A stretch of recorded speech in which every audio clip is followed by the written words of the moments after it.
Good morning, good afternoon, good evening, wherever you're joining us across this globe this morning. We welcome you to this third session of the African and African Diaspora Conference.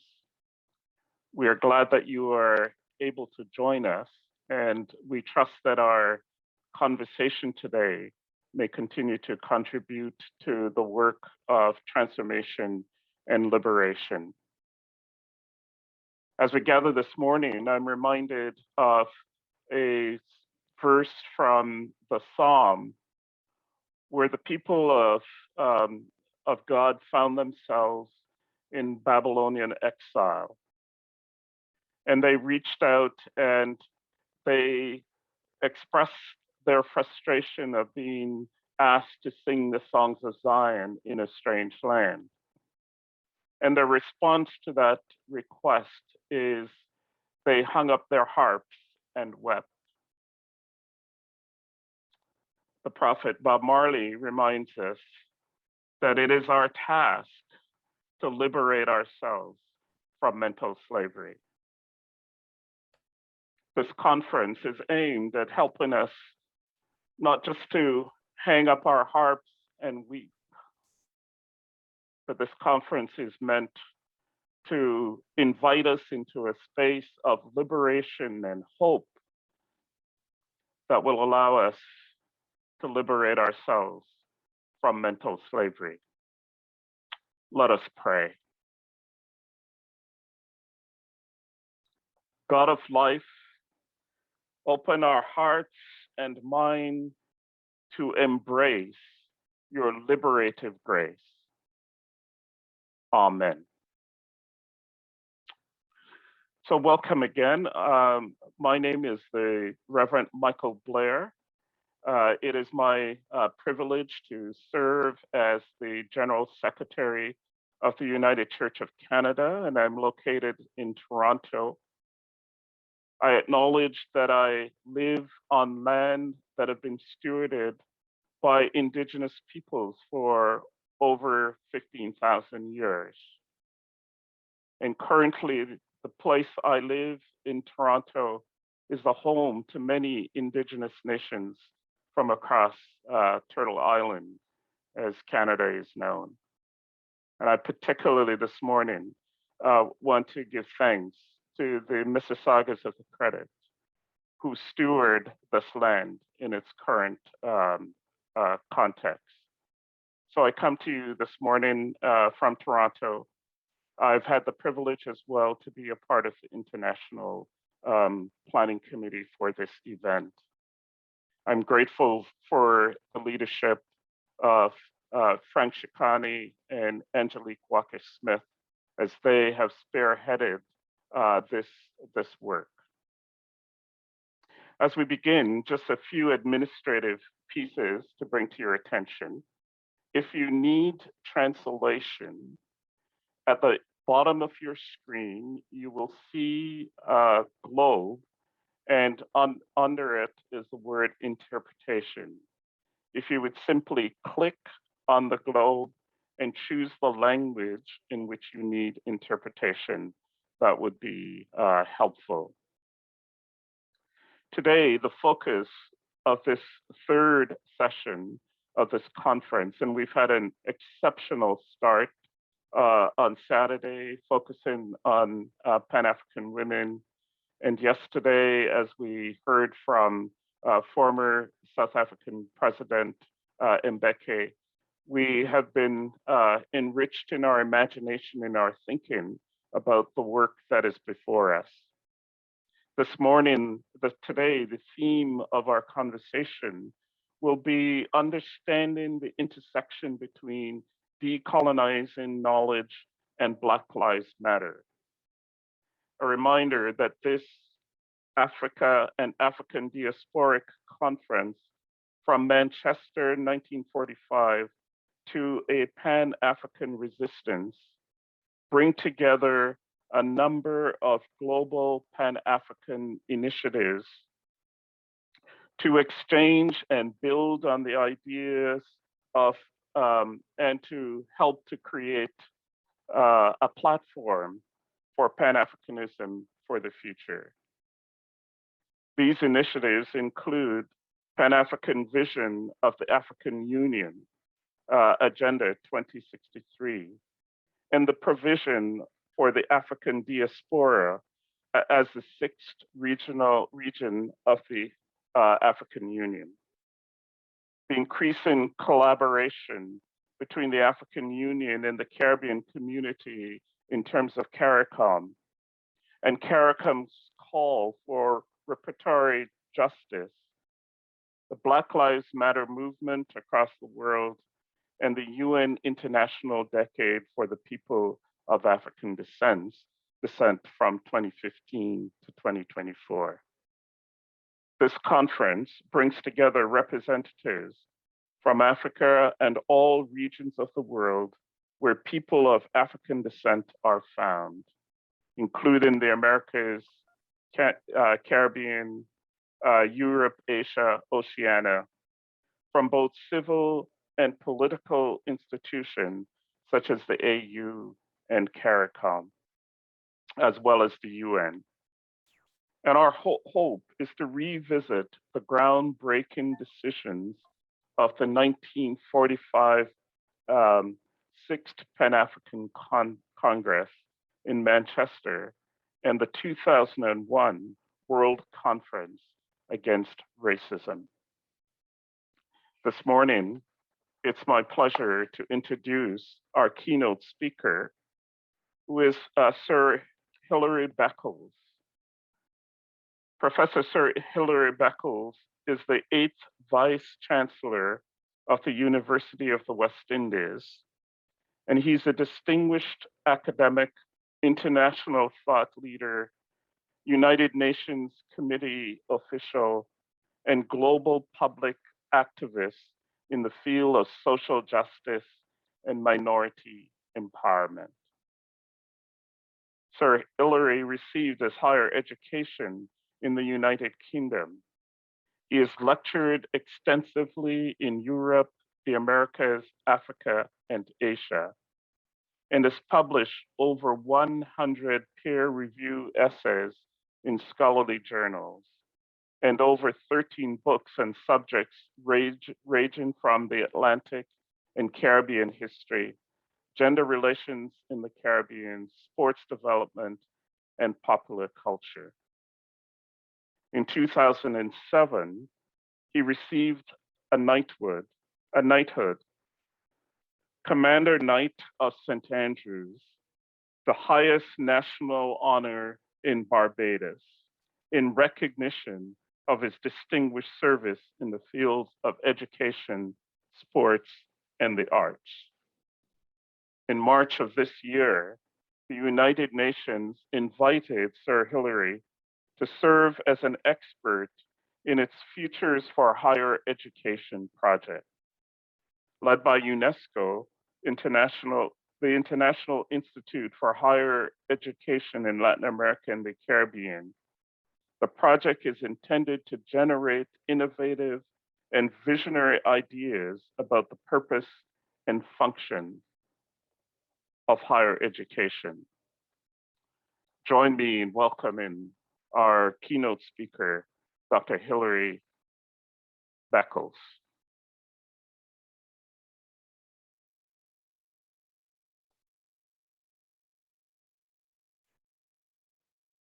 What a tremendous honor it is to join with you in participation in what is clearly one of the most important dialogues facing us today within the global African world.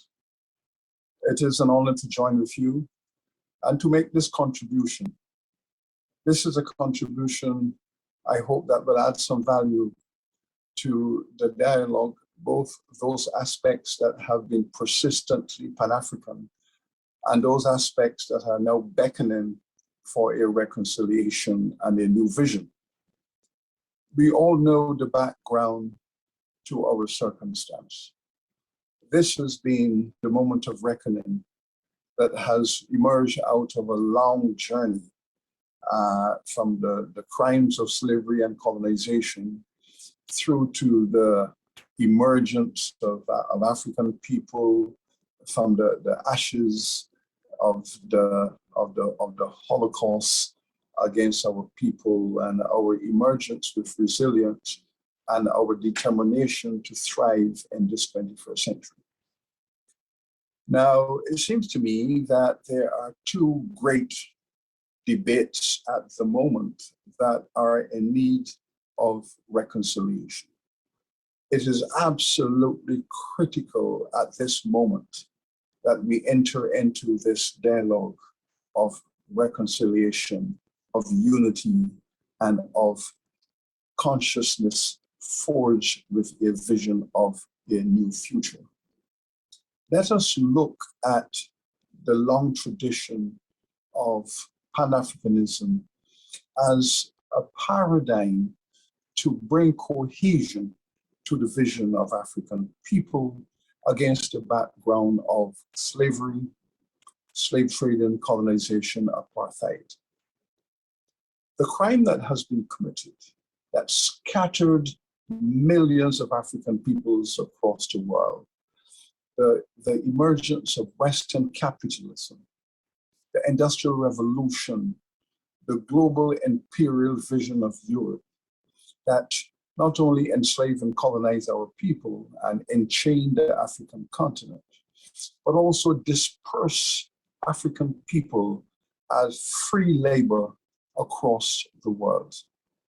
In the case of the Caribbean, for example, we are speaking about the European nations extracting 300 years of free labor from 20 million Africans that fueled the industrial transformation, fueled the imperial appetite, and gave them effective economic control over 3/4 of humanity.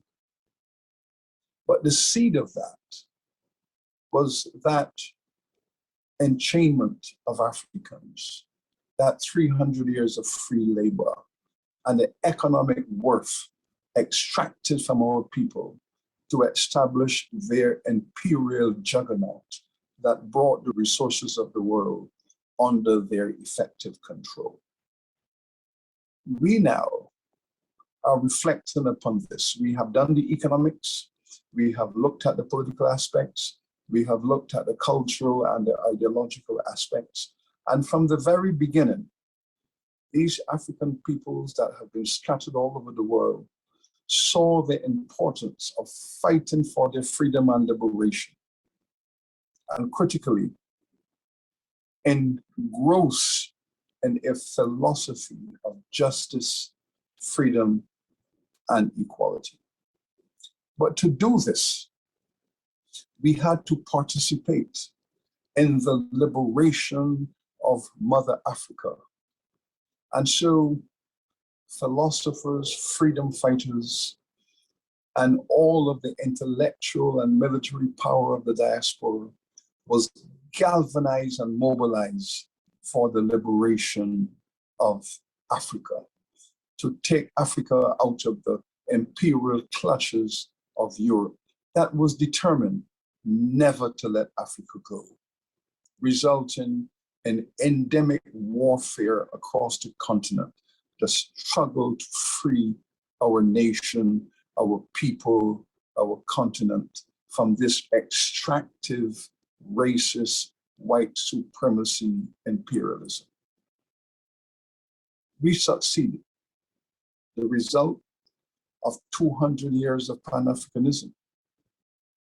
The enslaved people of the diaspora fought against the Europeans wherever they were, from Alaska, Canada, through to the Caribbean, Brazil, wherever our people were enslaved and in chains, we fought against the Europeans. Haiti became the high point of that symbolism, whereby the enslaved people of Haiti defeated the French, defeated the Spanish, and defeated the English to establish the first free Black republic in the world. But we in the diaspora did not end there. We then participated through advocacy and ultimately with the Cuban people participated in the war for liberation in Africa. And therefore the diaspora gave all it could, ideas, concepts, attitude, consciousness, and ultimately arms to overthrow the racist regimes in Southern Africa. This has been a heroic journey of Pan-Africanism, a magnificent journey of Pan-Africanism, of Africa and its diaspora, struggling for democracy, struggling to uproot evil from the world, struggling to create a new global humanity. This has been the Black contribution to the re-emergence of humanity with its potential for justice, democracy, equality for all. This has been a history of the most significant political and cultural agency.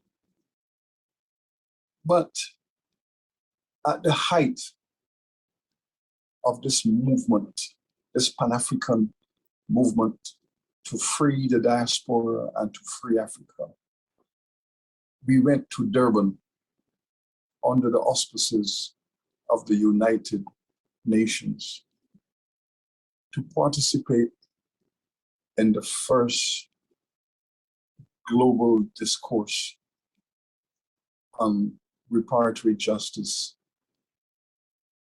on healing, forgiveness, and the search for justice. It was not a coincidence that the United Nations had sought to locate Durban in the post-apartheid land of Nelson Mandela to host this conference, with President Mbeki as host and Nelson Mandela as patron. The African diaspora arrived at Durban, determined to join forces with the United Nations to examine the issue of slavery, slave trading, and colonization of African peoples as a crime against humanity, with genocidal consequences and trauma, hurt, and suffering today as its legacy. The diaspora arrived in Africa with a vision, ambition, and hope to join forces with African leadership, African civil society, to create a culture of solidarity between Africa and the diaspora, to create a 21st century version of solidarity. We understood that the 20th century solidarity was in need of refinement, advancement, and greater sophistication. Those of us who arrive in Africa in order to fulfill this ambition, and who had been engaged in prior conversations with African political leadership and civil society. How shocked and disappointed we were to discover that the political leadership of Africa was not prepared to join with the political leadership of the diaspora in the search for justice, reparatory justice, and global healing. We were disappointed that when Europe said, we are not discussing the crimes of slavery and colonization, and neither are we discussing the issue of reparatory justice for the enslaved people and their descendants who continue to experience harm, pain, and suffering. We were surprised that when Europe took that position and threatened to destroy the conference, if these issues were on the agenda, that our African political leadership stood with Europe against its own diaspora. How shocked we were to hear the president of Nigeria, the president of Senegal, president of Ghana, and the political leadership of all the other African nations turning their backs on their own Black diaspora, breaking the bond that had been built between Africa and the Caribbean for Africa's liberation, and joining with the European imperial powers against the diaspora. This was a process that has generated more trauma in the African diaspora than the African leaders could ever have imagined. There was the narrative that the African leadership had turned its back on the African diaspora as a strategy to appease Western nations, to consolidate Africa as a market for Western imperialism, above and beyond its own commitment to its diaspora as one people.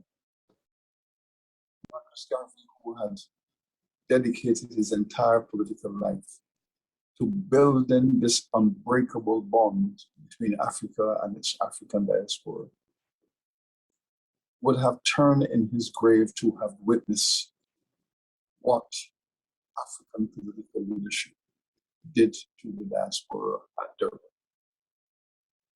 It has created a wound. It has inflicted a deep wound on the diaspora. The diaspora, however, continues in its journey to try to understand and to create a new culture of healing in the world. But first, that healing has to be between Africa and its diaspora. Before the world can be healed from the wound of slavery, colonization, and the consequences thereof, before that global wound can be healed to humanity's identity, first there has to be this healing between Africa and its diaspora. We European powers have adopted is if we keep Africa and its diaspora separated, if we interfere in their relationship and we destabilize their conception of the future, then we know that Africa and its diaspora will not see eye to eye in terms of the way forward. This is their policy, this is their strategy. After 60 years of nation building in the diaspora and Africa, would it not be disastrous for the Europeans to interfere and intervene and keep us at arm's length, Africa and its diaspora, not reading from the same page? Next generation will not forgive us for this. The Caribbean has written to all of the powers of Europe, the old imperial powers and those powers that persist and believe in that Africa is a place where if they cannot get the free labor, they can get cheap resources. And in order to get those cheap resources, they have to maintain a dominant influence over African policy. This is their strategy. But they believe that the objective is to keep the African world divided within itself, divided against itself. And to a large extent, there were moments when they succeeded. But there were also moments when they failed miserably. And this is why Africa is a free continent today. But the Caribbean governments have written to the European government asking for a summit to discuss the reparatory justice approach of global Africa. The Europeans have had the comfort of knowing that they could resist this call for a formal summit because they know that Africa and the political leadership of Africa is not on board. It's because the Europeans believe that the influence they have over African political leadership is greater than the influence which the diaspora Africans have over Mother Africa. And so they can resist. But that resistance will come to a very, very swift end. The resistance of the European world to discuss this matter will come to a very swift end the moment Africa, the Africa Union, step up and say, we are supportive of this summit. We are supportive of this summit. Let us get together in much the same way that the Europeans came together in order to make the slave trade possible. In much the same way that the Europeans came together to take over Africa and its people and its resources, to divide the geography of Africa. In much the same way that at the Berlin Conference, the Europeans came together and carved up Africa and did with it what they wanted. We, the Africans, now have to come together in the first instance to have our own summit. It is the duty and the responsibility not only of the diaspora, but of the Africa leadership today. We have a sense of history, and we know that Africa, the African Union, will be rising to fulfill its destiny and its history, were it to host in Africa in 2022 a global summit to bring all of the African organizations together to discuss reparatory justice. We know that this is something we want. Can we not imagine that if one of our countries in Africa, under the auspices of the African Union, hosts a conference, the Global Africa Summit on Reparations, there will be hundreds and thousands of Africans from all over the world coming home to Africa to talk about its future. There will be no greater moment in this first quarter of the 21st century than to see 200,000 Africans from its diaspora and across the continent pouring into Africa to talk about reparatory justice, to speak about development, to speak about global Africa, to speak about the future of all of us. This is what this moment in history is calling for, is what we know. African people have always resisted the slave trade and slavery. They resisted it on the ground in Africa. The historical evidence shows that Africans were fighting back from the moment the Europeans arrived with their ships and their guns and their cannons and their military and their armies to capture our people and take them out of Africa and spread them across the world as free labor. There was African resistance to that. But we all know that wherever there is resistance, there will always be a few people who will be part of that traitorous minority. We always know that. It continues today. There are always one or two leaders in various parts of Africa that join in collaboration. But they were a minority. The majority of African governments and leaders and kings and tribal chiefs and the communities rose up against the slave trade and slavery. even on their way to the New World.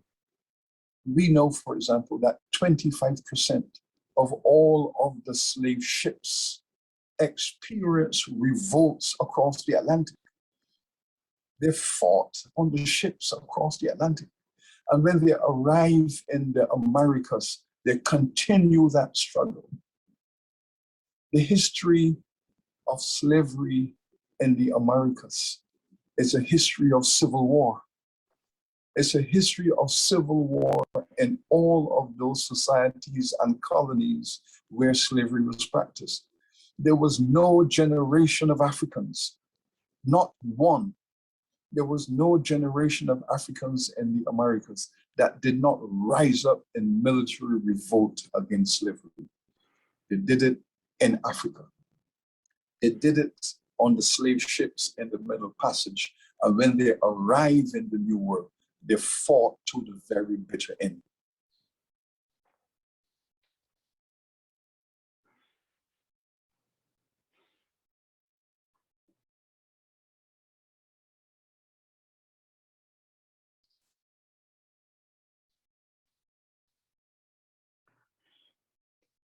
Thank you very much, Sir Hilary. I don't know about you, but I feel like I just need to pause for a minute and to hear again, let those words wash over me.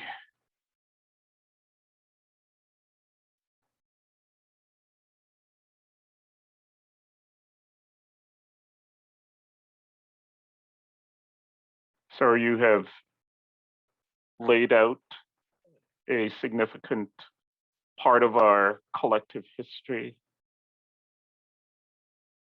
You have named the truth of our struggles, and you have invited us to a new possibility.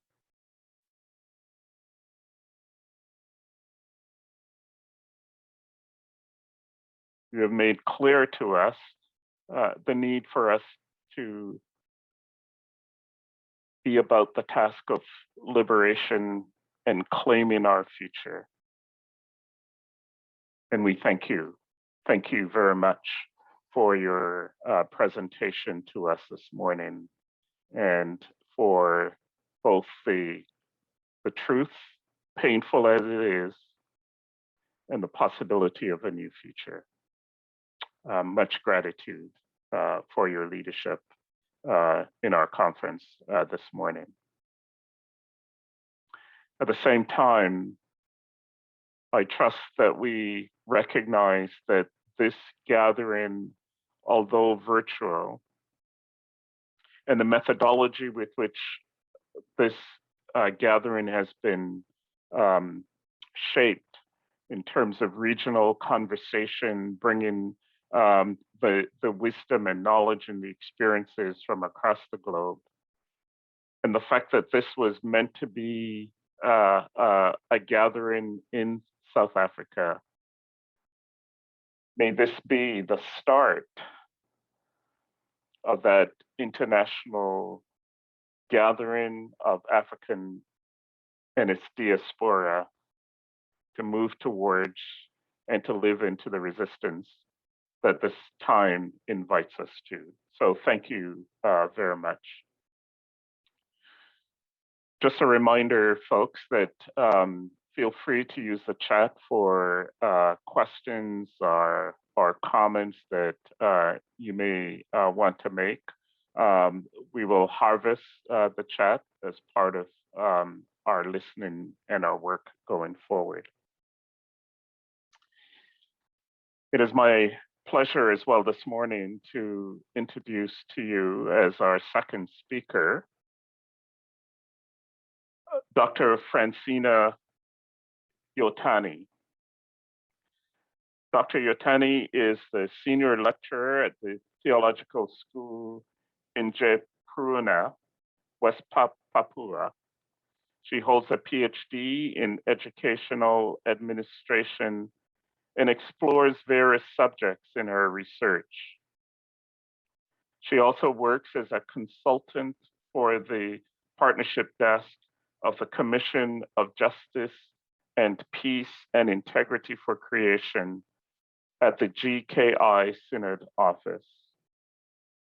Through her activism, she speaks in various local, regional, and international arena on anti-racism in Christian perspective. She's also a researcher for Indigenous rights for education, leadership, management, and higher education in Papua during COVID-19 pandemic, and with regards to the LGBT community. Dr. Yotani, it's a pleasure to have you with us, and I invite you now to speak to us. Thank you very much for the time and opportunity that given to me to raise the voice from West Papua. As our actors sing a song that I am a man, I am Papua with the curly hair, black skin color.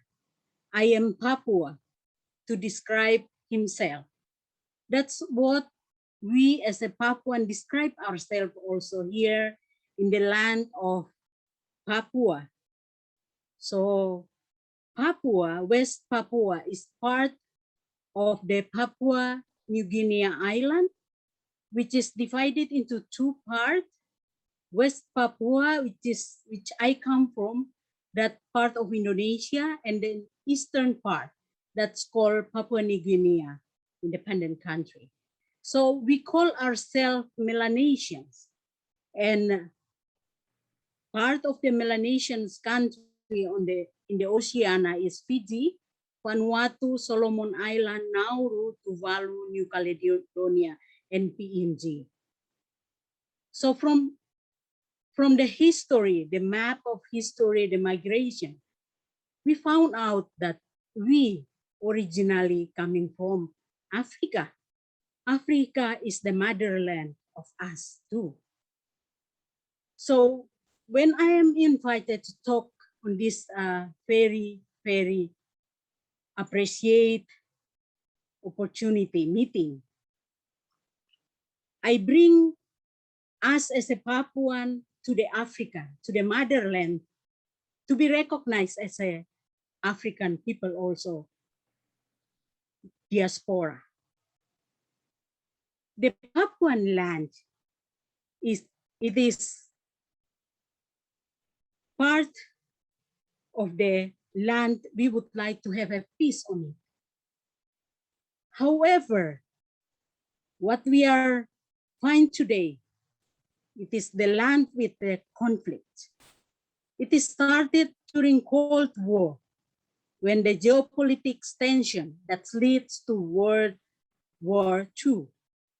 West Papua was under Dutch territory at the time, and then with auspice of the United Nations, and they are doing act of free choice, one man, one vote. It wasn't applied out of 700,000 populations. They only pick up 1,025 people to vote in favor of Indonesia. Starting in 1969. And then because of this situation, I would like also to pick up one research that doing by Indonesian scholars, that the parties were concerned with the problem in Papua are Netherlands, Indonesian, and the United States. Papuans never involved at all in the whole process of decision-making about themselves and their future. The reenactment was relevant to the historical rectification demands and give encouragement to the Indonesian government to show a great spirit to involve the people of Papua in the whole decision-making about Papua.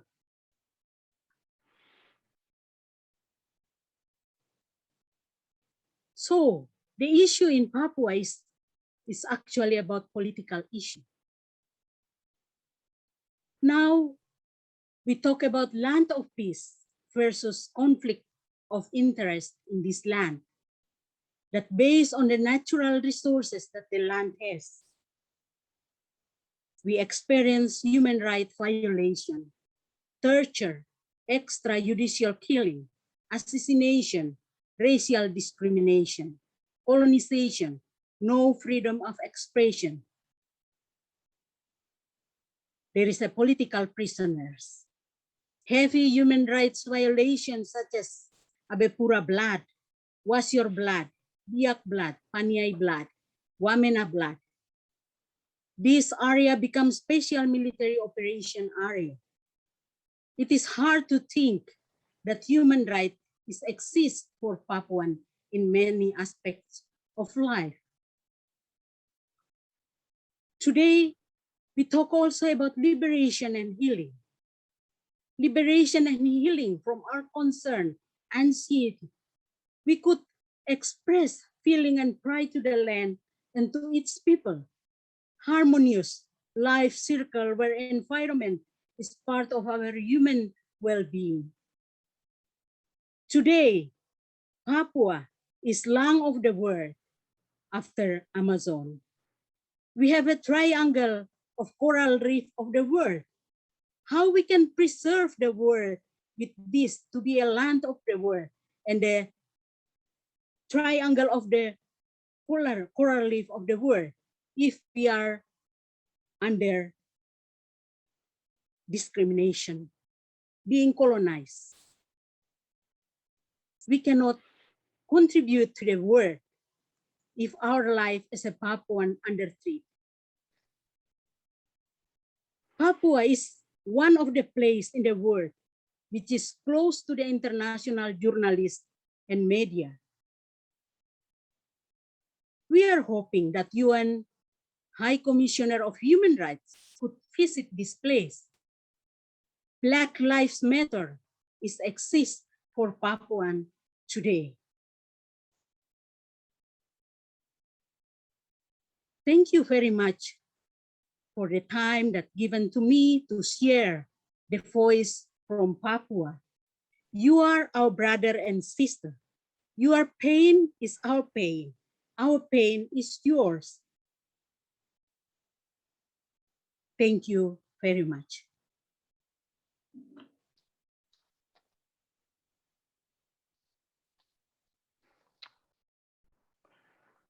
Thanks again, Dr.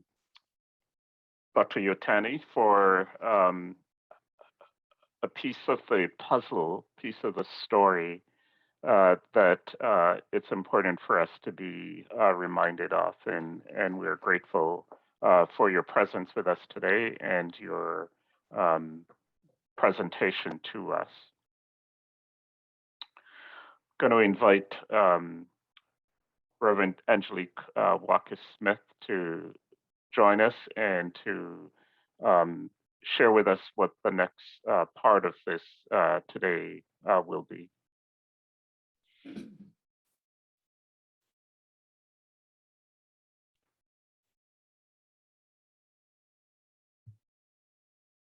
Yes, Reverend Blair, thank you so much. I'm having a bit of a challenge with my camera, not to worry, it will be fixed momentarily, I think.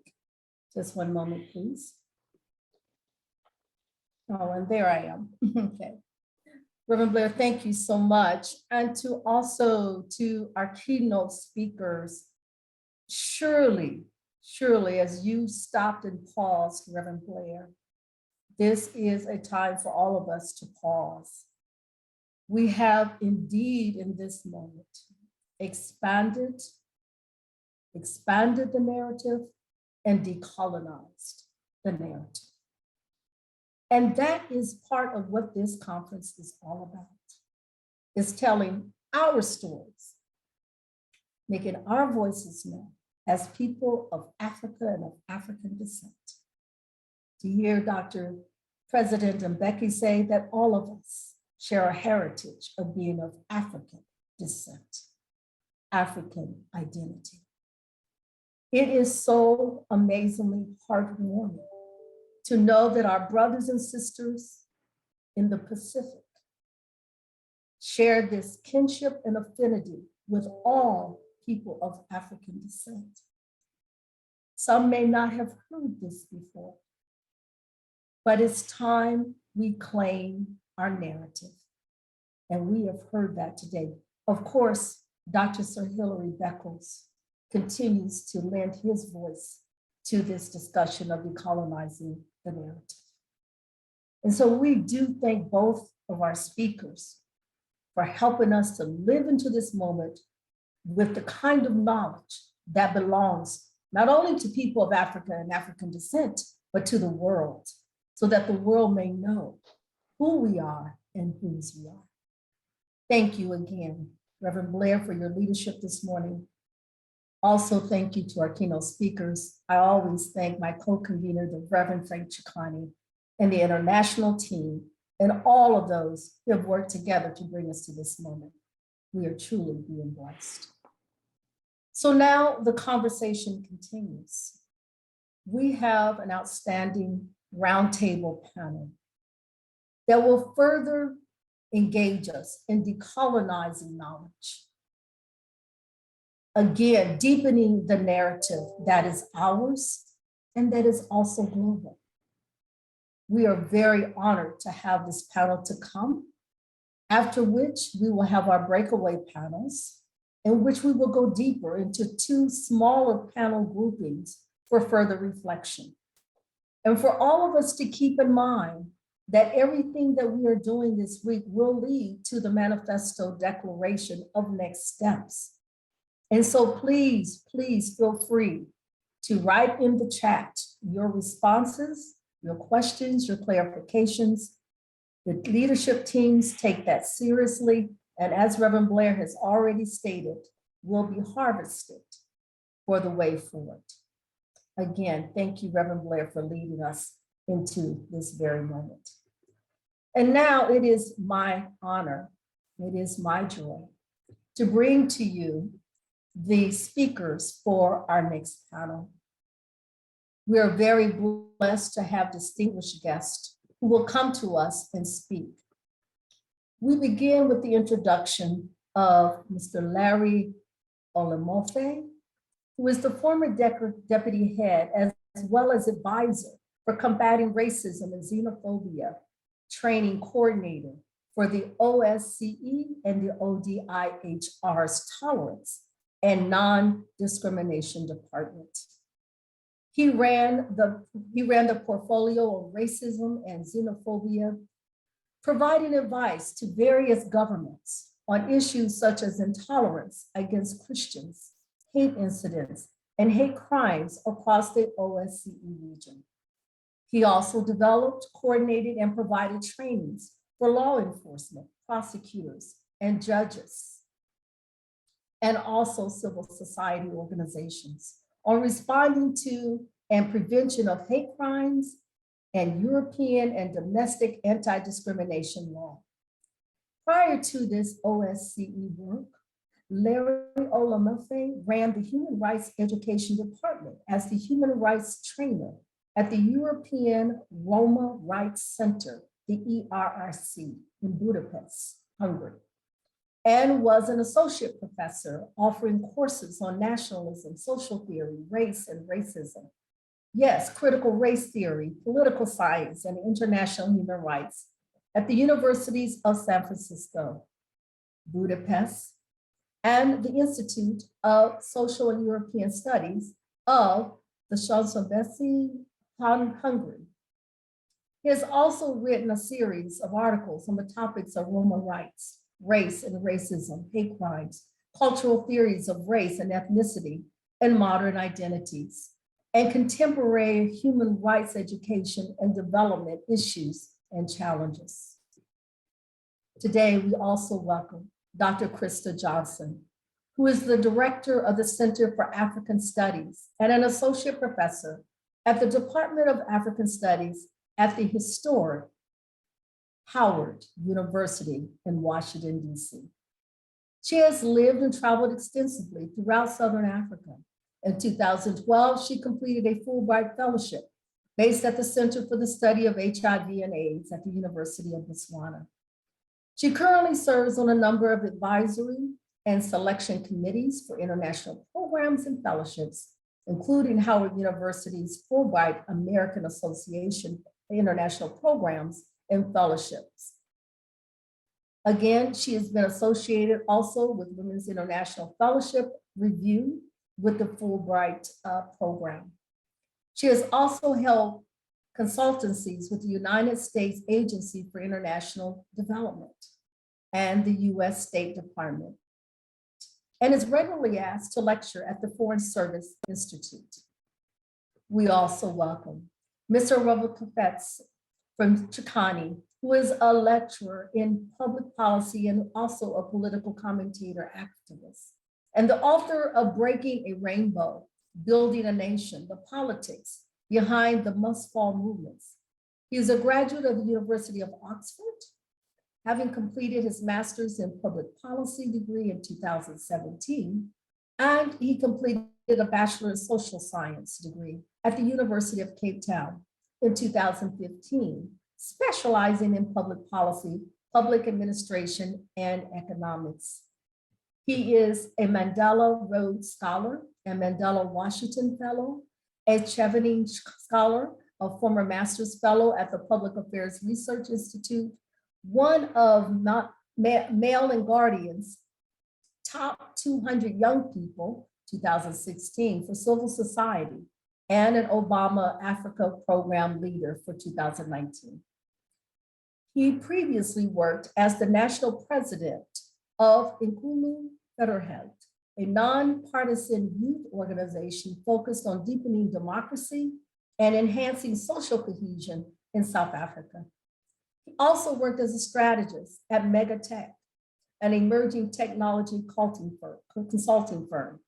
I might add, we have the great pleasure of having him on our international and host team of the AAD Manchester Conference, and he has been one of the primary architects of our technology engagement that allows all of us to be here in this moment.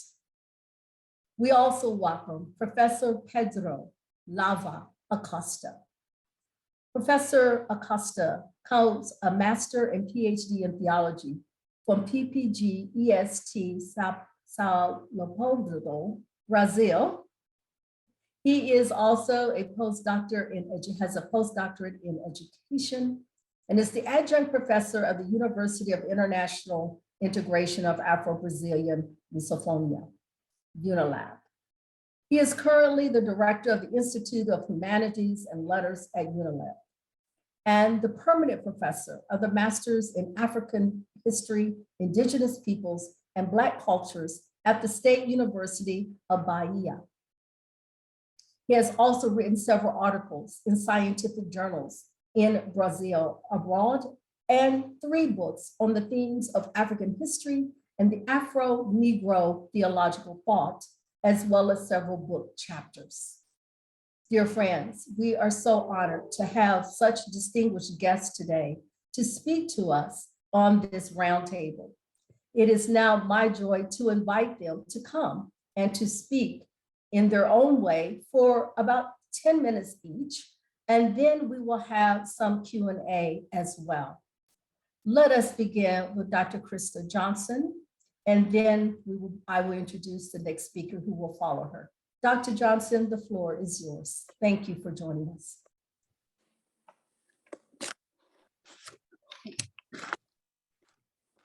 Thank you very much. I want to thank Reverend Dr. Angelique Walker-Smith, Reverend Frank Chikane, and the other organizers of this really important and timely conference. And thank all of the participants and the speakers who came before. I've very much enjoyed the first 2 days' sessions. Sorry, let me just get to my slides here. So I'm really pleased to be here. I think, and I assumed, I guess, that maybe part of the reason why I was invited was my HBCU connections and my connections to Howard. So I'm going to try and expand my discussion a bit beyond that. But certainly I think considering and reflecting on the not just the historical role, but the future role of HBCUs is an important discussion to engage in. So I want to begin really with the events of the summer of 2020, even though, as most participants know, the Black Lives Matter movement began or was formed in 2013 after the murder of Trayvon Martin. The summer of 2020 was really quite pivotal in the sense that it's really reflected perhaps the most significant racial justice and civil rights protests in the United States in over a generation. And this was spurred, of course, by the deaths of George Floyd, Breonna Taylor, Ahmaud Arbery, among others in particular. But I want to hone in on one significant event or action that occurred during the summer of 2020. And this was actually at Princeton, on the university campus of Princeton University, where the Board of Trustees there took a remarkable about turn and decided to remove the name of Woodrow Wilson, the 28th President of the United States and President of Princeton University, from its School of Public and International Affairs, as well as from its residential Wilson College. The Board of Trustees reconsidered its earlier decision to not remove Wilson's name, as the tragic killings of George Floyd, Breonna Taylor, Ahmaud Arbery, and others drew renewed attention to racism's detrimental and pervasive history in the United States. Princeton's president at the time in last year stated that Wilson's No ano racism, passado, o presidente Princeton disse. That Wilson's racism was significant and consequential, even by the standards of his own time. And it's important to note that this decision on the part of the university's board was prompted by a 5-year student-led campaign by the Black Justice League at Princeton University. And Princeton's decision was perhaps the most significant dismantling of an emblem of American racism and empire in the current national conversation on racial injustice and racist symbols. It also is significant in that it provided an opening to connect America's racist and imperial pasts, frequently omitted in contemporary debates surrounding the movement for Black lives. So here we have an instance of, in essence, an effort by the Black Justice League to demythologize dominant history, dominant American history in particular, which glorifies Woodrow Wilson as a visionary and proponent of self-government, while obscuring the fact that his racism and racial paternalism drove much of his policies at home and abroad. So I think it's both apt and important to link this, these efforts to demythologize history with the era of the Manchester Pan-African Conference, but also with the collection of Pan-African scholars and public intellectuals that really emerged during the Manchester era. I think it's important to highlight, I guess, as a scholar at an HBCU, the HBCU contributions to the Manchester Conference. Of course, people know that it was Du Bois and George Padmore who had organized the conference. And this was really the first Pan-African conference that kind of shifted the focus more really to the emerging African leaders, right, on the African continent. And there were some interesting and significant shifts that were represented by this conference. But I would say that the HBCU connections, I think, are important to just highlight. George Padmore actually studied at Howard for a time when he first came to the United States in 1925, and had strong connections and ties with a number of Howard scholars, including Ralph Bunche, who was his mentor, Alain Locke, Rayford Logan, and a bunch of others. Of course, Du Bois was the founder of the Atlanta School of Sociology, but also a frequent participant, and not just visitor, but really resident at Howard University as well during this time. Also, of the three future African leaders that attended the Pan-African Conference, both Hastings Banda and Kwame Nkrumah were graduates of HBCUs. So the connections there, of course, are very strong. But what's also, of course, important is to recognize the importance of Black intellectuals' creation of really a Black counter-public sphere, and how activism and intellectual scholarship at this time were seen to go very much hand in hand. And we see this not just in the work of Du Bois, but in the work of countless others, C.L.R. James, George Padmore, Eric Williams, Rayford Logan, Alain Locke, Merce Tate, the list goes on. So I think just to stick with my theme of HBCUs for just a quick moment here, what's significant as well about the HBCU connection is that there were a number of conferences and events that took place, particularly on Howard's campus, in the run-up to the Manchester Conference, which really kind of foregrounded and really, I think, began the conversations around some of the theoretical and intellectual debates that found themselves into the kind of final paper, or the final proposals that emerged from the Manchester Conference. Things like world unity and federation and federalism, and constructing or thinking of the international system beyond the nation state, or forms of political community and organization beyond the nation state. Those were debates and discussions that were being had on Howard's campus in the years before the Manchester Conference. Sorry, I've lost my place here. So that's an important point, but also just the role of HBCUs as these a kind of a site of decolonial knowledge production. Obviously, that wasn't their mission at the time of their creation. But what's really significant in terms of the public intellectuals that emerged at this time is that they really used historically Black universities, which were segregated sites and spaces, to promote and to push a decolonial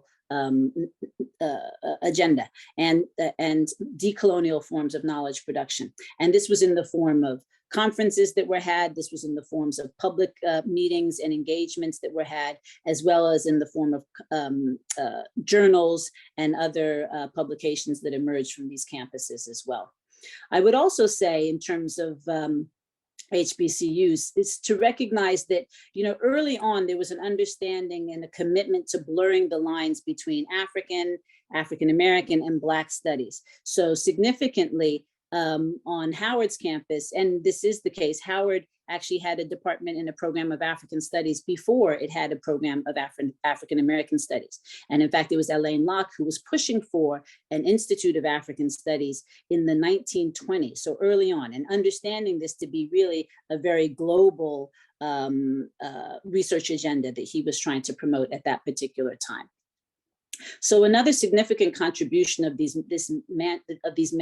Manchester era scholars was their commitment to demythologizing history. They were committed to challenging colonial and Eurocentric interpretations of peripheral societies, and did so through a deliberate epistemological and methodological commitment to privilege the perspectives of the colonized, the marginalized, and the excluded. By recognizing that the histories and the trajectories of the metropole and the periphery are intimately entangled, their work offers a counterpoint to normative histories that separate, for example, capitalist industrialization from the practice of slavery. Specifically as well, these scholars destabilized and deconstructed hegemonic notions of modernity and of the West. In particular, a significant focus of much of their work at this time was the system of slavery, but also the agency of the enslaved. These scholars offered as well a relational analysis in theorizing questions of race ordering, hierarchy, and exclusion, particularly in the international system. Their analysis of the World War II era was one of transnational and transatlantic connections, in which they hone in on three processes that have historically undergirded the unequal global order, that being theft of land, theft of labor, and violence. And thus they connect the experiences of darker peoples throughout the world. They also diverge sharply with the mainstream political thinking and theorizing on fascism at the time by engaging seriously with the racialized politics of fascism and connecting anti-fascism to anti-colonialism and struggles against racial oppression in the United States. So these scholars advanced as well a public intellectual model by linking their scholarship and teaching with intellectual activism. This cohort of Black radical scholar activists engaged the national and global Black public around a variety of salient issues of the day and forged meaningful personal and professional networks cemented in the community. In essence, they sought to make the social sciences relevant to social change. So what we can learn from one of the things we can learn from the relational analyses and methodology of the Pan-African intellectuals of the Manchester era, particularly in response to emerging conditions of global connectivity, is that, as Akosua Ampofo argues, the erasure of Black lives by police shootings of Black people in the US should be read as related to the erasure of African lives crossing the desert to Europe, which should be read as related to the beatings of, or the beating of one of Africa's leading writers, Binyavanga Wainaina in Berlin, which should be read as related to the absence of a single African author in several texts, many texts, in fact, on Africa. So the Black Lives Matter movement today has spurred the rediscovery of the university campus and the classroom as sites of politics and solidarity. It has sparked efforts to reclaim and redefine race as an oppositional discourse and framework of analysis. A new global race-sensitive ideology is less defined by geographic boundaries and through the use of new technologies has taken on a fundamentally transnational character. I would say encouragingly, this generation of students and young scholars, whether born and raised on the continent, or whether what we might term the old school African Americans, descendants of the enslaved, or the new school, second generation children of immigrant parents, this new generation are less inclined to draw clear lines between the African experiences on the continent and those in the diaspora. In the contemporary moment, it's the student movements that show us clearly the historical ties to slavery, colonialism, and racism that embody the everyday lives of Black people and the cultures of the academy and knowledge production. They are a continuation of the Pan-African scholars of the Manchester era that were engaged in sustained efforts to create insurgent and resilient forms of thought. I'll leave it there. Thank you.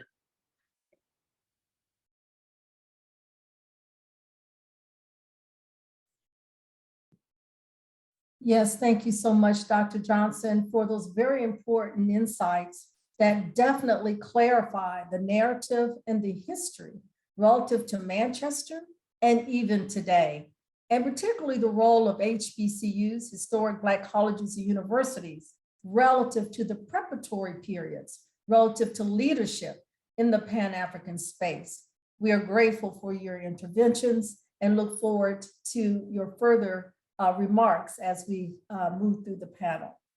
It is now my joy to bring on Mr. Chikane, who will come and speak to us relative to his work and to thank him again for his leadership in this space around technology and the architecture of communications for all of us to be here in this moment. Mr. Chikane, the floor is yours. Thank you so much, Reverend Dr. Walker-Smith. And thank you so much to Dr. Johnson. I found myself once upon a time on Howard campus and had this dream that one day I would do a PhD there or postdocs, and maybe I should pop you a message after this and see what might just happen. But as I was reflecting on what I would talk about today, and I thought maybe I could go deep into my research, maybe I could expand on like this painstaking hours that I spend pretty much every day. I'm trying to unlock certain questions around how do you turn this notion of decolonization, how do you turn this notion of decolonizing knowledge into a form of public policy instrument? The idea of how do you walk into the president's office, and if the president asks you, how do we decolonize this country? You then come up and you say, these are the activities that you would have to embark on. But I thought before I get there, there's a lot of important points that I thought would be good to share with everyone in the room. And just so I prepare everyone, I'm quite provocative at times because I do want to push people to think differently about these questions. So when I was reflecting on this session, the first thought that came to my mind was my experiences of being a young Black male in South Africa. But not just that experience, but the idea of what does it feel like, right? The euphoria of learning how to express your own existence, right? The idea of truly acknowledging that you exist in this world and you matter in this world. Not because someone else has told you that we care about you, not because your family has told you or anyone else, but because you have come to that firm realization that you are important and you exist in this world. And why I bring that point up is that in South Africa, for many of you who don't know, there was this student movement that started in 2015 called Rhodes Must Fall. Now, I was based at the University of Cape Town. The University of Cape Town was primarily a white institution, primarily with white students. And you had Black students on campus who were the minority on campus. Now, in other parts of the world, that might be okay and normalized, but in South Africa, it's a bizarre situation. But it happens a lot of the time, where public spaces, educational spaces, you find that often the Black majority ends up as the minority within these elite spaces. And you could always feel this tension erupting. You could always feel this tension of how do we exist in a space that doesn't want us to exist in our full expression of ourselves? And out of that energy, out of that frustration, you have this movement called Rhodes Must Fall. And Rhodes Must Fall was focused on a statue and taking down the statue, but the statue was less of the issue. What was really at stake for thousands of us on campus at the time was understanding the idea of what does it mean to be young Black in a democratic South Africa? What does it mean to be a young Black individual on the African continent in the 21st century? And what does it mean to defend your future? Right, to defend your future from being erased by others. And it got us then thinking about what does it mean to really decolonize knowledge? There's the one activity of going off and finding out the hidden texts that people have put away in some dark corner, written by some fantastic African and African diaspora writers. That is one activity of bringing that back into the center, bringing that back into the light of the world so that more people can learn from these knowledge bases. And that is an extremely important exercise. But what we realized was in order to do that exercise, you had to first realize that you didn't know, right? That you don't know what you don't know, right? Because you hadn't gotten to that point of expressing your existence, of understanding that because I exist in this world, I should find out more about why I exist in this world. And what we learned from that exercise was that we found that a lot of people, we use this phrase, was sleepwalking through society and sleepwalking through life. They were moving and flowing with the world in a manner that was dictated upon them. And we find that, at least through our deliberations and discussions, that this is the activities that a lot of Africans find themselves in as a collective group. Obviously, we have individuals who are able to break free, who are able to break apart. We have African diaspora who are doing amazing things, but for the vast majority, our lives are dictated by others. The decisions that we make are dictated by others. So it gets us then thinking of what does it mean then to decolonize knowledge and to decolonize our societies, and how does this intersect with Black Lives Matter? And I think the first important point that comes out of my research is, and it's a simple point, and the first one is simply having a decolonized mind, right? Simply being aware that the world in which you observe, the world that you see, the world that you live in is hidden, right? Or the certain aspects of it is hidden. Simply realizing that and decolonizing your mind the way that Ngugi wa Thiong'o would describe does not necessarily translate to a society that is decolonized, right? So you could have thousands of people walking the planet believing that they've decolonized their mind, but that activity doesn't necessarily generate into a decolonized society. And the opposite holds true, right? That you could have a society, a nation, a state that formally liberates itself, right? We saw the wave of decolonization from the 1950s to the 1970s that swept across the African continent. And what we found was, even though these countries were able to say we are able to self-determine, it did not translate into them being decolonized as a society. Achieving this idea that you're no longer a colonial state and having the ability to dictate your laws and have democracy does not mean that you're free. And we now have enough evidence to show that that is not the case. That we're constantly fighting to dictate and express our existence as people on the continent, as people of the African diaspora. So it got us thinking then at that point, at least me, around how decolonizing can be then manifested within society. And when I thought about that, it then brought us to this question of Black Lives Matter and how these ideas intersect. And I've had an interesting experience with Black Lives Matter. And it speaks to some of the challenges that we have with Pan-Africanism, that often Pan-Africanism can have, even within it, dominant thoughts of what a Pan-African or what a Black life is. And that because of Western capitalism, because of the way that media is represented in our society, certain forms of Blackness are often privileged over other forms of Blackness. And it's very subtle, right? It is very subtle, or sometimes it is in your face. And we faced that challenge last year at the beginning of COVID-19, just as the protests were erupting in the United States after the killing of George Floyd. We then had an incident in this country where, because of COVID-19 and the lockdown, the military killed an innocent man who was in his home, Collins Shaba.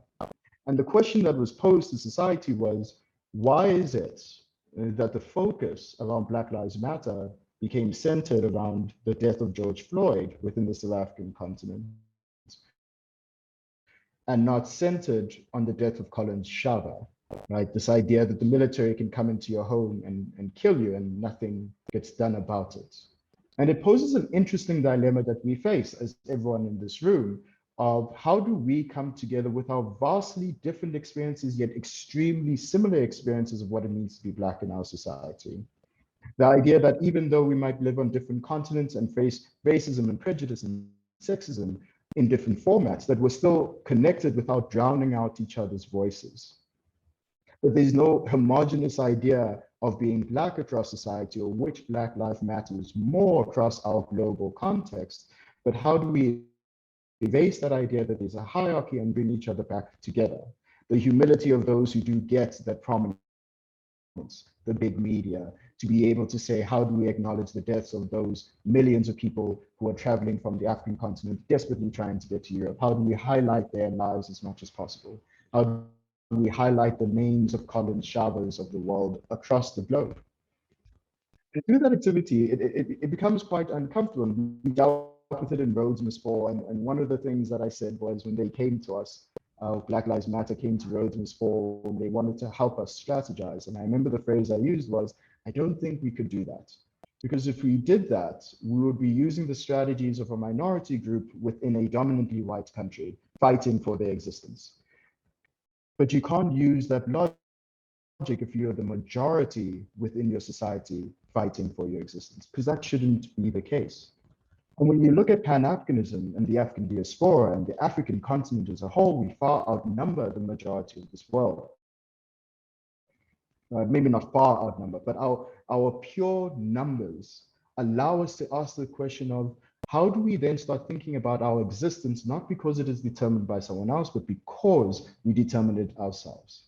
Now, this is not a new thought in any particular way. The entire notion of Pan-Africanism, the entire notion of decolonial thought, it aspires towards this, right? We have been working towards this moment throughout the 20th century and the beginning of the 21st century. But the question is then, how have we not succeeded just as yet? And what does success look like? Does success look like we have left someone behind? Does it mean that every single Black person on this continent, every single African diaspora, every single person of African descent should be considered as free? Or should certain people be considered free and then free the rest?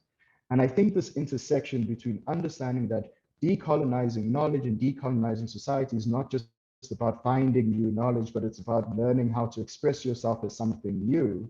And how do you link that with the strategies, right, of maintaining connections between Pan-African bodies, maintaining connections between those of African descent in a manner that allows us to strategize for the benefit of all of us without leaving anyone behind. And I think it needs a revolutionary mindset. And this will be my last point on this. The research that I'm doing showcases that there is a need for a different type of mindset around what it means to be free. That simply having a democracy does not mean that you're free in the global society in which coloniality ensures that even though you are free, you are still impoverished, you're still stuck in slavery, you're still stuck in this notion of catching up with the rest of the world.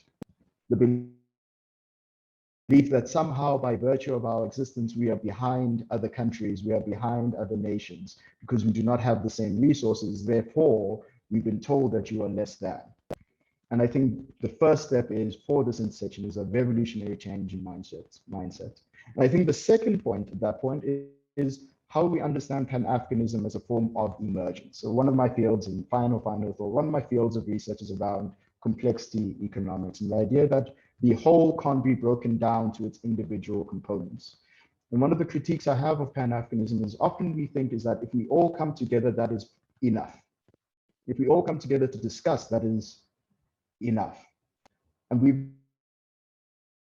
now learned that it is not enough because our society hasn't fundamentally changed. So the question then becomes, how do we then come together to create something greater than the sum of our parts? And what does that look like? What does that energy look like? So as Sir Hilary Beckles was asking the question of how do we come together in one conference, my retort would be, how do we then leave that conference to go change society? And I thought those would be some of the words I would share with those in the room around this idea of expressing yourself as a whole human being as an act of a decolonial technique towards your existence. The idea that even though all Black lives matter across the continent, we can't fall into the trap that certain Black lives, because of their proximity to certain forms of knowledge, to certain forms of capitalism, matter more than others. And how do we ensure that those partnerships are brought together so that we create something that is greater than the sum of our parts? Because without that type of technique, without that type of approach, I believe that we'll be doomed for the 22nd century, that we'll be still having a discussion about the plight of our people. And what I desperately want is to be sitting with my great-great-granddaughter, hopefully technology allows me to live that long, with my great-granddaughter asking me and saying, what a beautiful world we live in, where I can freely breathe, where I can freely express myself as who I am as a young Black woman. Thank you so much. And thank you so much, Mr. Shikani, for those provocative insights. Those insights certainly push us into thinking about what really is a self-determined destiny that is not just reactionary to the previous histories that we've known, but how it uplifts the journeys of our own vision as people of Africa and African descent for going forward. How do we live into our fullest humanity in this world, knowing that our children's lives are at stake? You have certainly pushed us to think more deeply about those issues. And certainly this is what we came to this conference for, is to think deeply around what it means in this moment to pursue the future together based on this amazing legacy of Pan-Africanism that has been self-determined, that has opposed the dominant narrative, that we can build on for our future. So thank you, Mr. Chikani. You have certainly helped us to probe more deeply as well. We are grateful. We now want to turn to our third speaker, and our third speaker is the Professor Pedro Leiva Acosta. He's already been properly introduced. Mr. Professor Acosta, the floor is yours.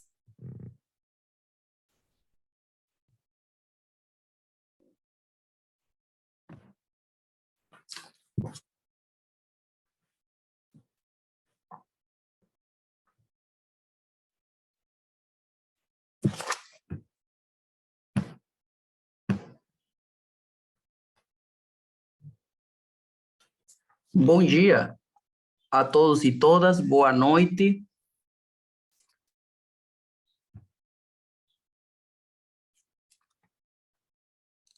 Bom dia, uma boa noite para todas as pessoas nesse planeta Terra.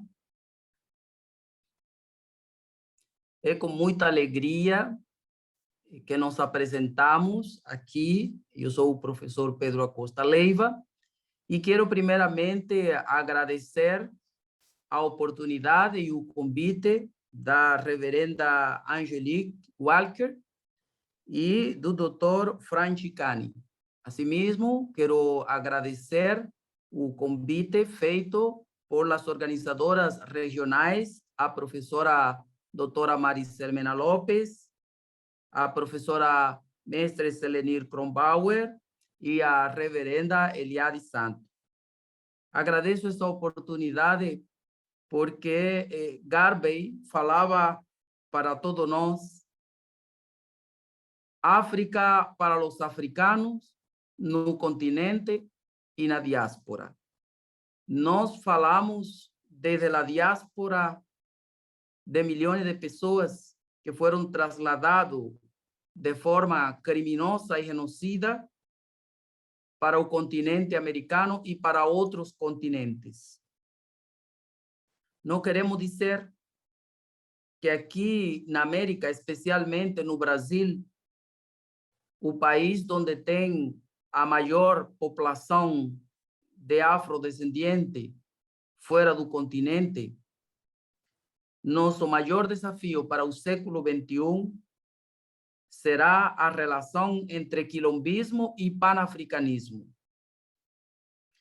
Entendendo o quilombismo ou palenquismo como o marrons, como a resistência negra no continente americano, resistência negra em contra da hegemonia da branquitude e em contra da perversidade do capitalismo e do colonialismo que nos agride e nos explora. O maior desafio será, então, a relação entre quilombismo e panafricanismo. O panafricanismo como uma ideologia que nos une, que nos provoca e nos desafia. Eu gostaria de compartilhar com vocês, com os senhores e as senhoras, que a descolonização ela passa profundamente por outros níveis e outras seções e outras áreas da vida humana. Kwame Nkrumah falava: dá-me o poder político e as demais coisas serão acrescentadas. Mas depois ele percebeu que a libertação, a independência dos países africanos, não somente passava por administração e por la política, ela passa também por el domínio financeiro, por la autonomia econômica e ela passa muito por la descolonização do pensamento. Não haverá liberdade em nenhuma parte.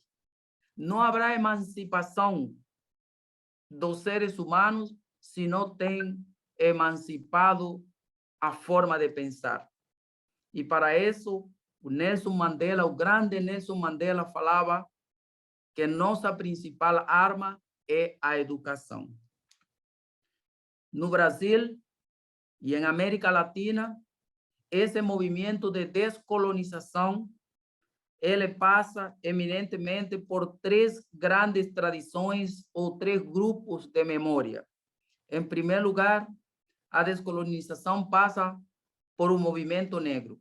Isto é, a sociedade civil dos afrodescendentes da diáspora, isto é, da 6ª região da África, nos estamos organizando, hemos venido nos organizando a partir do século, com os quilombos, os palenques, as comunidades, mas agora politicamente se ha organizado através dos movimentos negros, e esses movimentos negros agora eles compartilham uma densidade que faz 30 anos não se via.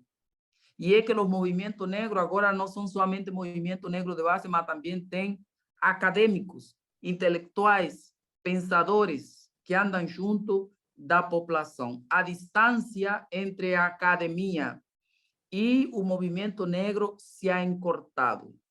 Por outro lado, nós temos as comunidades tradicionais negras no Brasil e em toda a América, e essas comunidades tradicionais podemos mencionar a santeria em Cuba, o candomblé no Brasil, o voodoo haitiano, a capoeira, os diferentes blocos culturais carnavalescos e de recreação, todos eles se estão emancipando e se estão descolonizando, porque aquela ideia de que nossas comunidades tradicionais ainda estão pensando a África como um elemento simbólico, isso já é coisa do passado. Temos pai de santo, sacerdotes e sacerdotisas das comunidades tradicionais que são mestres e doutores, que conhecem os grandes movimentos do panafricanismo e estão engajados, se organizando no panafricanismo, não somente a nível de comunidade local tradicional, mas estão já se relacionando no movimento negro e estão também como professores e professores na academia. Por último, temos um movimento de emancipação, que é um movimento super importante, que está acontecendo em las academias, em las universidades e nas escolas de toda a América Latina. Antigamente, não tão antigo, há menos de 30 anos atrás, há 20 anos atrás, quando eu fui a estudar no Brasil, na universidade, eu era 1 ou 2 negros na sala de aula. Hoje, nós temos uma grande multidão de pessoas afrodescendentes, mulheres negras e homens negros, jovens, estudando. E esses jovens, eles estão mudando o pensamento, estão se descolonizando, e o conhecimento que estava reservado no movimento negro e nas mobilizações sociais, ele está passando para as universidades brasileiras. E em toda a América Latina, ele tem um caráter eurocêntrico, onde a branquitude ela acredita todo o conhecimento. Agora, em este momento, em el século XXI, há um grande contingente de professores e professoras negras que estão introduzindo o conhecimento de África de forma descolonizada. Estão introduzindo a história de mulheres como Alice Alexandre Quinot, a primeira mulher que lá em 1900, em Londres, junto com Silver Williams, organizaram a primeira conferência pan-africana. Foi uma mulher sul-africana, uma mulher Zulu, junto com um caribenho, Silver Williams, e depois um afro-norte-americano, Dubois, né? William Dubois, que organizaram essa primeira conferência. E aqui vou dizer que a nossa emancipação política, administrativa, nossa emancipação, ela passa diretamente por o reconhecimento de que as mulheres estão na vanguarda. Então, Alice Quinot, uma Zulu, em 1900, e um negro do Caribe, e um outro negro, que já era um intelectual respeitado, William Dubois, eles organizaram a primeira conferência internacional de 1900 na Inglaterra. nós temos um movimento muito forte no Brasil de reorganização nas academias, os intelectuais negros, e não só intelectuais negros. Eu trabalho em uma universidade que congrega estudantes e professores brasileiros de várias partes do Brasil, mas também dos países da CPLP, dos países africanos de língua oficial portuguesa. Eles estão estudando em uma universidade chamada Unilab, aqui na Bahia, que é o lugar onde está a maior quantidade de afro-brasileiros concentrado. Então, a academia brasileira é um elemento fundamental para que exista uma relação entre resistência negra, que a gente pode chamar de quilombismo, e o panafricanismo. Enquanto existir uma mulher, um homem negro, fora da academia, sendo morto, como no Brasil, 27.000 jovens negros morrem por ano no Brasil. Cada ano, cada 12 meses, morrem 27.000 jovens que podiam estar estudando nas universidades e emancipando-se e participando da construção de uma sociedade mais justa, de uma sociedade, como se fala no Fórum Social Mundial, um outro mundo é possível.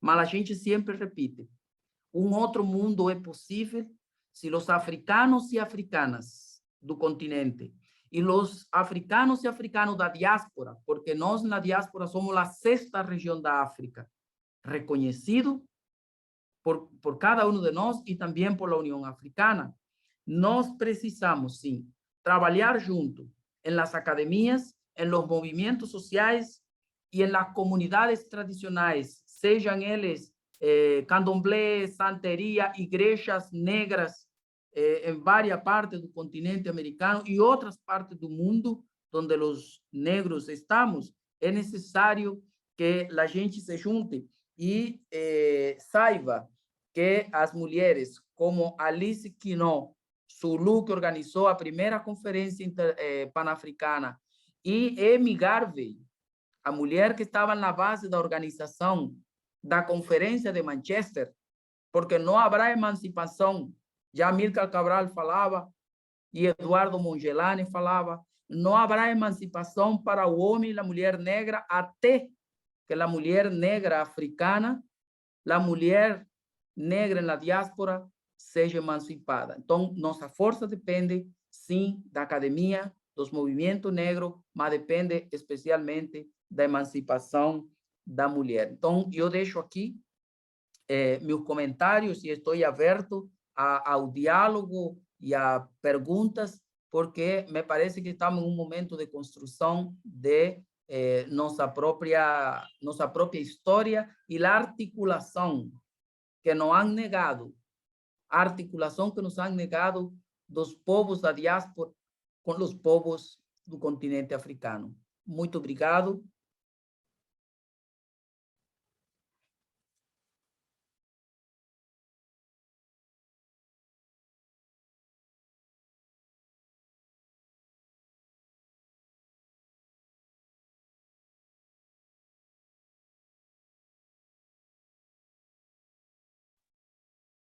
Thank you very much. Thank you very much, Professor, for your very important interventions from Latin America. As we know, Brazil has one of the largest concentrations of people of African descent globally. And so what you are doing there with your work and all of the ideas that you presented in this moment certainly matter in this conversation. We are very grateful. I would like to go to each of the panelists to say, would you be willing in this moment to offer a question to one of the other panelists that has spoken that provoked your thinking relative to what it is that you are doing in your presentations discussed? So I would like to begin with Mr. Chikane and then Dr. Johnson and end up with Professor Acosta for these brief responses to each other. Just one particular point that you really feel you might want to really respond to based on what you have presented. And then we will look to the chat to see if there are any particular questions and then we will go to our breakaway panels. So over to you, Mr. Chikane, and then over to you, Dr. Johnson, and then Professor Acosta, we come back to you. Thank you very much. No, thank you so much. As I was listening to Professor Acosta, he did a fantastic elaboration of the history of the struggle. And I think one of the important points that he really noted on is this notion that you can't really find this freedom until the Black female or the Black woman of the African diaspora, the woman of the African diaspora also find their freedom as well. And it's often an underrepresented point. And over the past 10 years, and maybe it's because I've only started reading over the past 10, 12 years now, but it has been growing and growing in how loud it is. And when you think of a movement such as Black Lives Matter, one of the forgotten aspects of it, and we hope it never gets forgotten, we have to keep remembering it, is that it was started by Black women in particular. When we think about our movement, Rhodes Must Fall, it was started by Black women in particular. And often the problem that we face is that the men of movements often take up a lot of the space. This is a lesson that I learned 5 years ago when I was kicked out of a room because I was taking up too much space. Right. So the question that I would have for Professor Acosta when he eventually responds is this idea of how do we stop that history repeating itself of males taking up a space or of men taking up the space, especially those who stand in solidarity for the Pan-Africanist beliefs that we have in the future. And maybe Dr. Johnson could also answer that as well. That'll be the question I would have for Pedro, for Professor Acosta, and as one of my final remarks.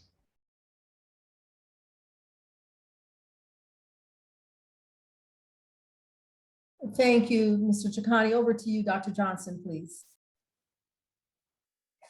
Thank you. Well, I was actually going to ask, I guess maybe a bit of a similar question in terms of actually asking, I was going to ask it of Mr. Chikane in terms of maybe elaborating a bit on the role of Black women in particular in terms of the kind of,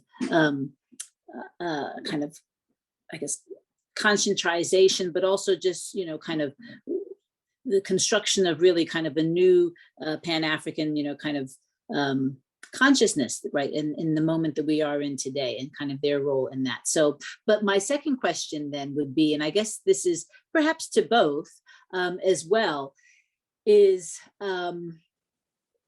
the challenge of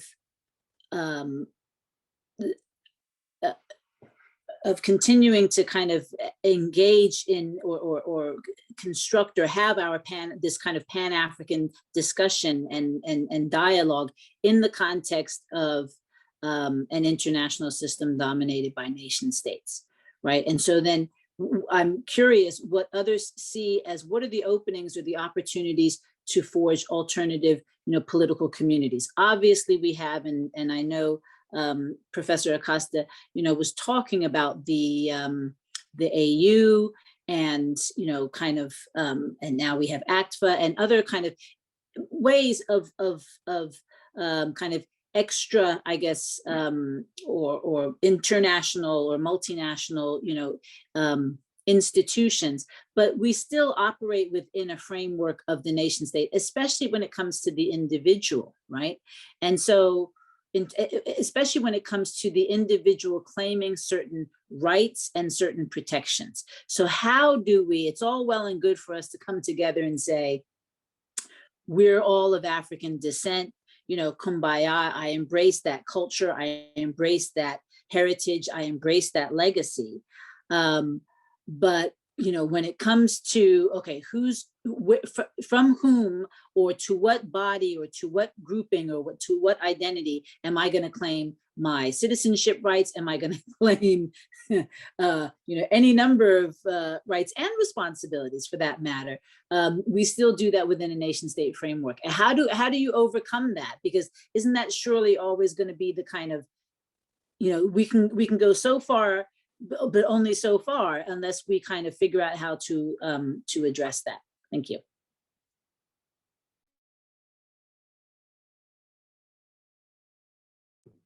And thank you, Dr. Johnston. If we may go to Professor Acosta, and then we come back to Mr. Chikane just to briefly respond to your observations, particularly around women of African descent. Thank you. Professor Acosta, please.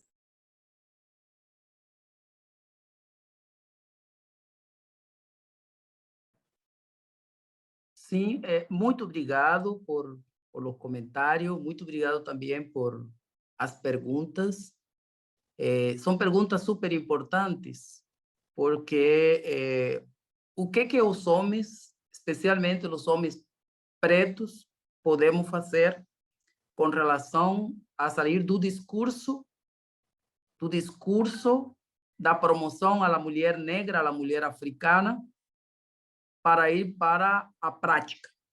Bom, dois elementos fundamentais a gente está fazendo. O primeiro, necessitamos de uma justiça histórica, ou uma justiça historiográfica. Existe no panafricanismo, em los homens que falam do panafricanismo, existe uma grande injustiça contra as mulheres. Quando se fala do movimento panafricanista, geralmente se fala em termos patriarcais e machistas, mas é uma injustiça dos historiadores, não do movimento panafricano. Se a gente vai à primeira conferência de 1900, a gente vê ali uma mulher Zulu, sul-africana, que é a principal organizadora do movimento e da conferência. Mas isso ha sido esquecido pela historiografia panafricana. Quando a gente vai ao movimento garveyista, esquecemos de Henrietta Victon Davis, de Amy Garvey, de Susana Cesar e de outras mulheres que dentro do panafricanismo e da negritude, elas jogaram um papel especial na construção de lo que a gente tem hoje como panafricanismo. Então, a primeira coisa que a gente tem que fazer é uma justiça histórica. Precisamos continuar pensando em Du Bois, em Marcus Garvey, em Silver William, mas a gente precisa pensar nas mulheres que estavam junto. Essa é a primeira imagem do panafricanismo que nós precisamos rever. Não continuar repetindo as injustiças históricas dos historiadores do panafricanismo. Em segundo lugar, eu fico muito feliz, porque aqui em América Latina, as pessoas que estão organizando essa grande conferência que estamos participando, o Renascimento de Manchester, 1945, são a doutora Maricel Mena Lopes, uma mulher negra colombiana, uma teóloga super reconhecida aqui em América Latina, a reverenda Eliade, uma mulher também junta do movimento negro, junta também nos movimentos sociais aqui no Brasil, e reconhecida em América Latina também por sua participação na teologia negra, e a professora Selenir Gonçalves Kronbauer, são as mulheres. Também tem a professora Marília e outras mulheres que são as que estão organizando desde a América Latina o panafricanismo do Renascimento de Manchester. Então, eu acho que nós estamos por um bom caminho. Por outro lado, os homens negros, necessitamos ter um mínimo de lo que a gente foi ensinado por nossas mães. Respeito e dignidade por as pessoas que são a principal raiz do panafricanismo, que são as mulheres. Então, é necessário que nas mesas de palestra, em las decisões de poder, em las eleições para cargo político, também a gente inclua sempre uma justiça de gênero. Uma justiça de gênero. As mulheres têm que estar no mesmo número ou em número maior que nós, homens negros. E somos nós, homens negros, que precisamos pular desse pedestal machista e patriarcal para que las mujeres que están al mismo nivel que nos, elas puedan ser nuestras candidatas para esos cargos y estar en esas mesas. Entonces, me parece que la gente, aquí por lo menos en América Latina, estamos caminhando en esa dirección con un poco de dificultad, mas estamos caminhando. Entonces, desde ese punto de vista, las universidades ya tenemos varias reitoras negras que ya pasaron por las universidades. A nossa sala de aula, por incrível que pareça, a nossa sala de aula tem maior quantidade de mulheres negras que de homens. Então, eu acredito que esse século XXI, ele seja o panafricanismo guiado pelas mulheres. E também eu fiquei muito feliz quando o primeiro contato foi feito por la reverenda Angelique, e o acompanhamento que ela tido, e assim também por sul-africano, né, Franklin. Então, a gente está caminhando em essa renascença do panafricanismo, estamos caminhando com passos femininos. Não haverá emancipação se o passo não é feminino. Obrigado. Thank you very much, Professor Acosta. Mr. Chikane, very quickly, we need to wrap up this session because it's time to go to our breakaway groups. So very quickly, your last quick response. Thank you. Yeah, I think Professor Acosta answered one of the questions perfectly well. On the question of the nation states and how we function in that, I think that's the question that we have facing us for the next 50 years, right? That the idea of and we'll talk about it more tomorrow and the next few days, just the idea that can you achieve the type of Pan-Africanism that we want as a world, as we want as a group of African descendants with the current way that our international order is organized? Not to say that we want to throw away the international order, but is it the best structure? Is the nation state the best structure? And what we're finding now is that social movements, because of the advent of technology, because we can communicate with each other a lot faster than ever before, because you can share information and techniques, that social movements are no longer bound to the nations that they exist in. And I think that becomes an interesting question of how do you leverage that instead of relying on the nation state idea to create this idea of freedom and Pan-Africanism. So I believe that might be the answer. I think our current model of nation states isn't,